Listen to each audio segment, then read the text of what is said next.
What's going on, YouTube family? It's Soul and I'm back here with another video, and I want to give you a warm welcoming to the Waymark house. We are here, we are back like we never left, and today's video is about such an important subject to me because it's the reason why I built the Waymark house.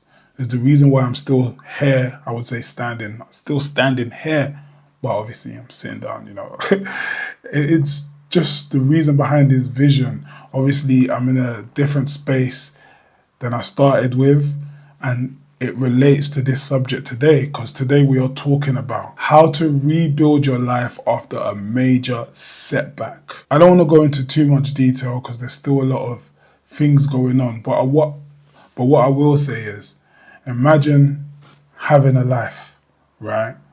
You've moved on with life.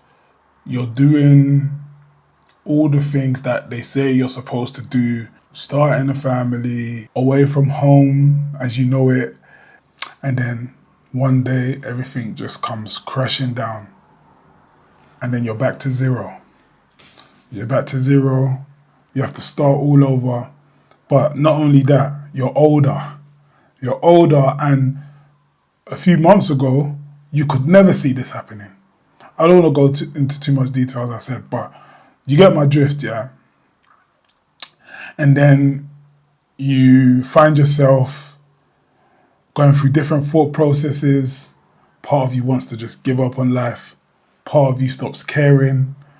Part of you, I don't know, you go through like depression. Imagine, do you know what? Let me even say more. Imagine having to be an older man in your late 30s, then have to go back to your mum's house. You don't even have a room there. Sofa surfing. Yeah. That was me. I spent this whole year working on myself. Where are we? We are now in August. Yeah. No, end of July, August. Let's just say August, right? I am here in my own space, new ideas, new vision, new business. And quite frankly, because of what I went through and because of the lack of resources that I saw for men and how people don't really care about men, I'm sorry to say, but it's real. I said, nah, something's got to change, man. Something's got to change. Even if I can't do it on my own, I'm going to be part of that change. For a man, a middle-aged man or a man above 30, there's literally no real support. Like literally, like you got to figure it out yourself. And even though when men were leaders, we're meant to do all these things, and there's so much pressure put on men. Like, where's the love, man? Where is the love? Where's the love? Where's the love? Where's the love? Come on. We are human. We are human. I want people to remember that. So yeah, man, I did a lot of work with myself. I'm going to go over steps that I took and what I think is good to have that major comeback. So we're talking about a major setback. How do you recover from that? How do you have that major comeback? That's what we want to turn it into, And I'm not fully there yet, but I'm there, if you get what I'm saying. When I say I'm there, I'm mentally there, and I'm on the way there, and I've already done amazing things so I was giving you the months before. I said August, right? We're in August now, or approaching August. I was down in the dumps in December, January, but I told myself in this year, nothing's gonna hold me back. I'm gonna bounce back, I'm gonna do my thing. I suffered a bit, obviously, like I said, you go through the emotions, you go through the depression and all of that, but I don't know what it was. All I can tell you is God. It's God. I give the glory to God. I don't know the people that are out there, whether you're religious, whether you're not. I wouldn't even call myself religious. I just believe in God. I follow a God. And all I can say is something in me, whatever I went through, I said that this is not going to defeat me. It's not going to defeat me. So let's go over things that you can do when you've experienced a major setback.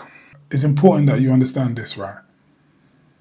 Whenever you feel like you've lost in life or something major happens, there's two things I can guarantee that you haven't lost or that you have the potential to still have, right? That's resilience, one, and your skills too. So in terms of resilience, whether you like it or not, you have to be resilient, because this life is not easy. Nothing in this life is promised. Nothing in this life is guaranteed. You're going to face bumps along the way. We are made to enjoy this life. Otherwise, we won't be able to survive. We will all just die. And I know people can die from stress. A lot of us have a gift of resilience. And even if you think you're quite weak and things really get to you, the fact that you have, apart from if you end it all, you kind of have no choice but to continue living. We are all built for this in a way. Do you know what I mean? Like, we're all built to go through joy, happiness, suffering, pain. These are all the things that we're going to experience in life at some point. But you keep going. So you will always have resilience. But how you choose to exercise that is up to you. If you choose to just stay on a low frequency, then things will only feel worse to you. But if you make a choice that you're going to continue, you're going to carry on, you will be surprised how resilient you are. Do you know what I mean? You'll be very surprised. On the other note, skills. Your skills are here to stay no matter what happens. Okay? Your skills, I believe, come from your gift, your purpose. We all acquire different skills in life. But I think whatever you're drawn to in this life is your gift. So if you like something, you are going to take the measures to learn that thing or learn how to do it. And then it becomes your skill. Do you get what I'm saying? No matter what you go through, what affects you emotionally, you will have your skills. Okay? So those are two things to acknowledge that you will have despite a setback. When you're going through such a rough time, it's important to give yourself a break and focus on the essential things you need to survive, right? Strip it back a bit. Clear your calendar. Focus on your well-being. What does that look like? Number one, sleep. Sleep is important. Rest is important. Sleep and rest will help you reset. And that's exactly what you need to have a major comeback. So we're talking about a major setback. So how do you have that major comeback? Do you get what I'm saying? Sleep. Sleep, rest. Rest. Another one is nutrition. It's so important to eat healthy because, you know, there's a link between stress and bad eating, or bad eating and stress. So during this moment, because you're likely to be stressed and maybe you're depressed, eat healthy. Do you get what I'm saying? At least help your body to recover, because all these things have an effect on your body. So eating healthy is something I did it. I've always had bad eating habits, but I've made small changes that have turned into good habits, and now I enjoy eating healthy. But you know, I have my days. Like, you have to have a balance if you're someone that does eat bad, because doing something, making a drastic change, you can end up relapsing and making matters worse. Movement is important, and there's so many ways to increase movement in your life. Go on walks, go to the gym, maybe a sport activity. What I did was I did a lot of walking. I started taking solo trips in London to like random places. I even started content around like aiming to visit all the bridges in London and just filming. Obviously, that's why I enjoy filming. It makes me happy. I enjoy it, you know. But I decided, okay, I'm going to use this opportunity not only to get my steps in, but to do something new that I haven't done. Maybe it will take my mind off things. And it did. The only reason why I'm not continuing now is because I found a bigger purpose, and that's with this, the Waymark House. Yeah, I would have continued, and I still enjoy going for walks. But my main thing is gym. Gym, I've now become an addict. It took a lot of discipline to be consistent, but now I've got it. Now I look forward to it. Like, I can't wait to go. Do you know what I mean? And the reason why I like gym, especially in the rough season that I had, was because it's a place where I can take out my frustration, my anger through weights. I don't have to hurt no one. I don't have to speak to no one. It's just bang out the weights. When I'm struggling with that rep, right? It's like the hurt I feel inside, or the pain I'm going through, helps me push past that barrier. It just helps me to feel good. Helps me to feel good, you know? I think it's important to get movement in. And that could look like any of the things I said before. It don't just have to be gym. It don't just have to be walking. Don't have to go on a run every day like some people do. Some people do that, but for some others it could be tedious. But as long as you're getting movement in, you're helping to reduce your stress. A lot of people might use the excuse of, oh, but you know what? I've got mad financial commitments. At this point, focus on your well-being. The financial commitments, yes, strip it down a bit. The main thing you need to focus on is your priority bills, the stuff that will keep you living. So what are your priority bills? Those are the things to focus on in that season. Do you know what I mean? And once you have them paid, give yourself some more time. You know, all the extra spending you may do, all the leisure you do, if you need to give yourself more time, but you work to have that extra money, strip it down. Just do what you need to do. Or if you've got a job where you can get a holiday, you know, you can get some time off and have it as holiday, take it. Your well-being is important. Even if you're like saving your holiday for when you travel, go and travel then.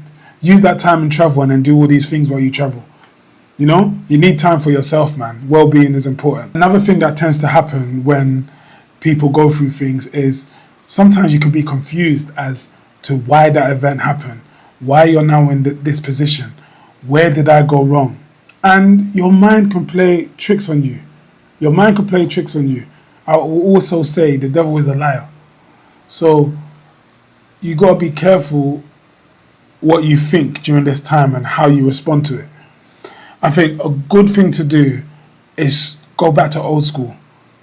Get a notepad, write down your thoughts.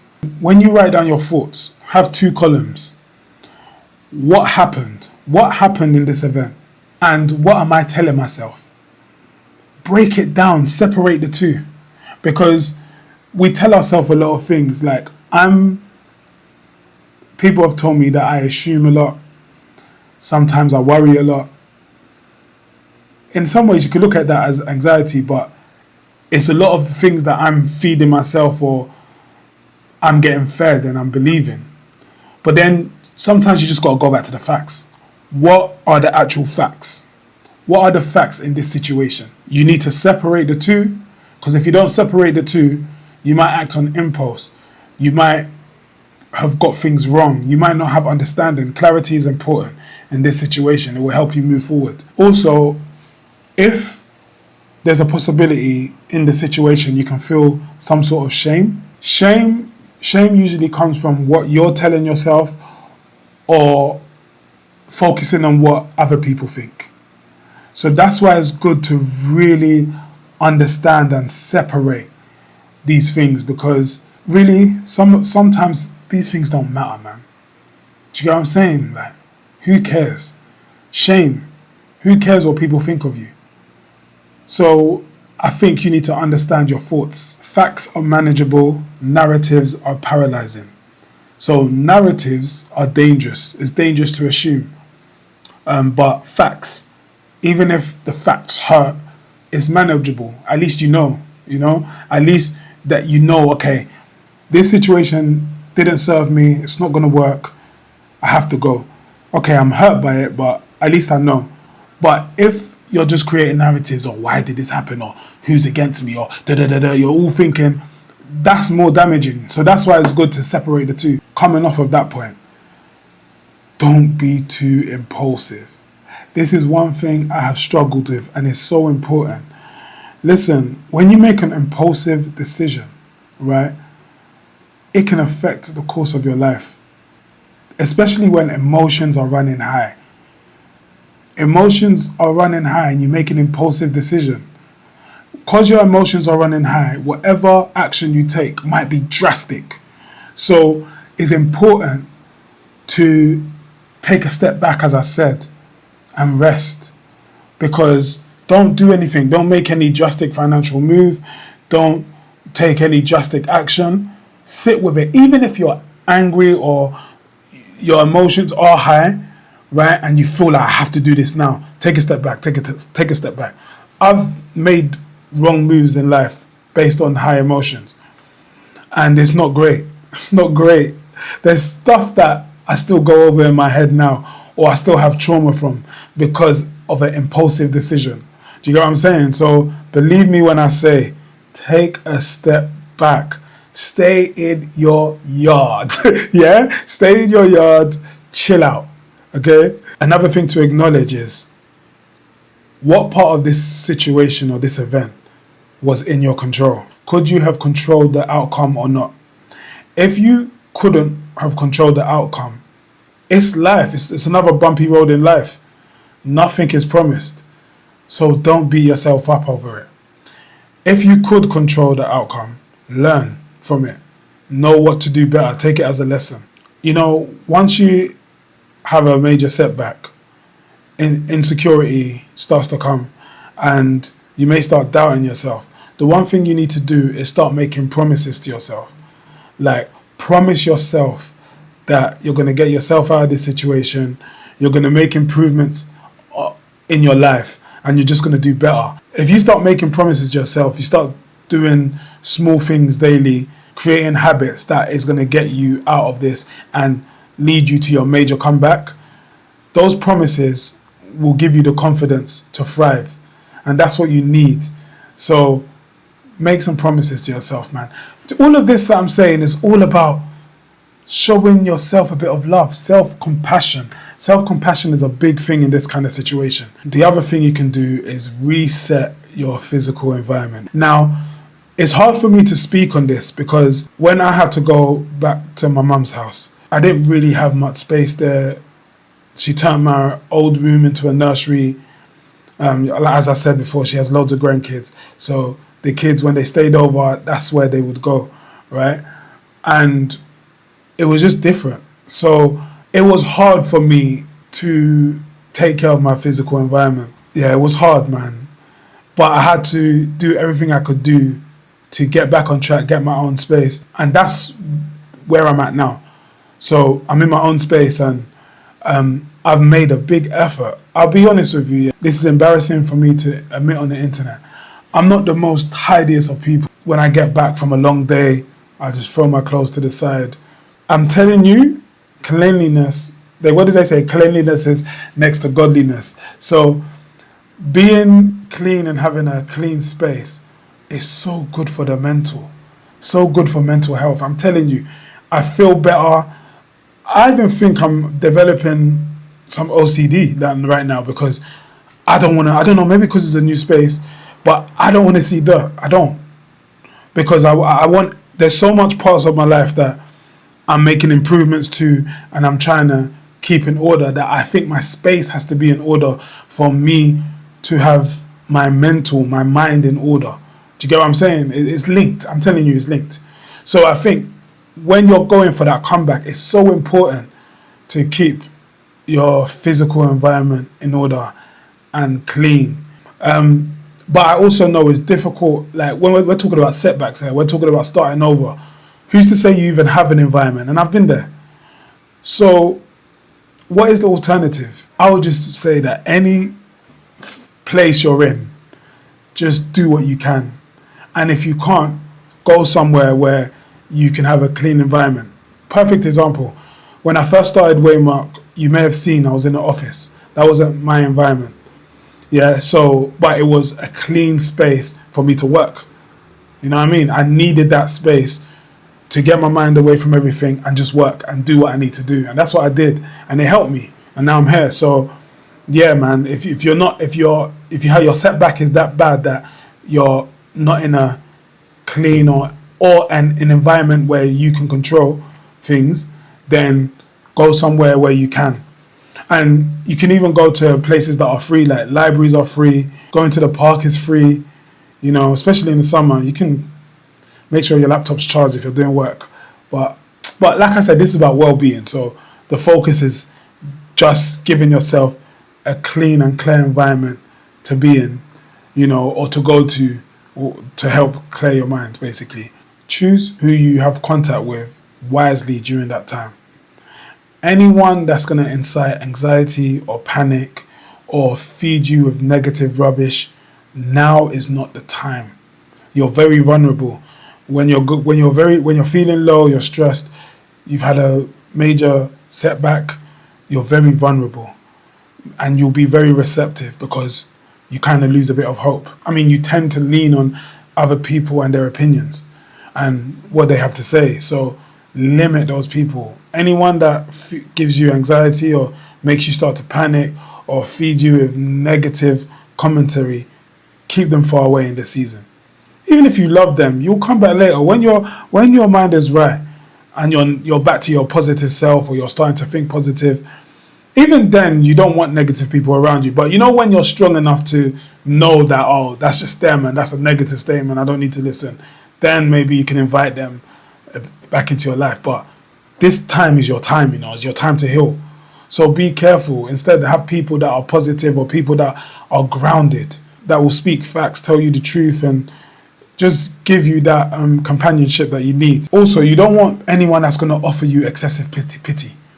You don't need excessive pity no matter what you're going through. Excessive pity will hold you back. You need a grounded person. Someone that's also going to tell you, you need to get back to it. You need someone that's stronger than you in that moment, or someone that will lift you up. And then the last thing I'll say is, now is the time to redefine success. What does success look like now you've hit this setback? If you was on a career journey, is that really the route you wanted to take? What went wrong? Or what matters most to me? Because if you do all the things that I've said, that clarity will come. And then it's time to redefine it. This is probably the last stage of the healing process. It's like, okay, what does life look like now? What do I want out of life? What is successful? If it's a relationship that you're healing from, okay, what have I learned from this relationship? Can I enter another one? Do I want another relationship? And if I do, what did I do wrong? What did I find out about myself? I mean, you could look at the previous partner and what did you learn from their actions? What didn't you like? What did you like? It's now time to do evaluation. What does success really look like moving forward? And then, yeah, once you do all these things, I believe a major comeback will happen. The main thing in all of this is, once you hit this point, it's time to look after yourselves. It's time to have self-compassion. It's time to do things for yourself. Yes, you do have to enter a selfish season, because you can't serve from an empty cup. And I believe in service. I believe we're in this world to serve, but you can't do it from an empty cup. So you do need to have a selfish season and then get back to yourself. Once you get back to yourself, re-deliver. Don't let anything hold you back. It's so important. And this is why we're here. This is why I built the Waymark. What I found when I was going through these motions was that I noticed I was on my own and no one was going to help me. And I saw what was going on with men. And I felt that if I'm going to serve again, let me tackle this area and be the change that I wanted to see, or the change that I needed in society. So I'm here, and this is the Waymark House. So listen, I offer mentoring services from a place of experience. You know, in this time that I took up some training, I did some coaching courses and stuff, and mentoring. Something I've always done, but I never decided to take it up as a career. When I was running my studio, most of my clients come to make music, and I noticed that it was like therapy to them. It's therapy for me. I love making music. It's therapy, innit? But because they were in that mind state, like I could tell it was an outlet for them, they also used it to express themselves to me. Before we would make songs, before, even after, they would sit down. A lot of people told me about their lives, told me what they was going through, and I will engage and I will ask questions, I will talk, I will help them see things in different ways. And it just built so many wonderful relationships in that period. And I'm not posing as a therapist. Listen, don't come for me. I didn't say I am. But it felt like I was offering therapy. It was more than a studio session. Do you know what I mean? It was more than music. So I've always had that gift of being a good listener and advising. You know, I'm an analyzer. I like to read people, not in a negative way, but just to understand people. Do you know what I mean? So I do have mentoring services. That's a small fee. But then I also am building a community where I'm offering free workshops. This is a group setting where men can get together, bounce ideas, talk about what we're going through. It's a no judgment zone, and I'm not saying everyone should be sitting around exposing each other, but have conversations. And I want that to lead to like accountability groups to help us to move forward and become stronger and better men.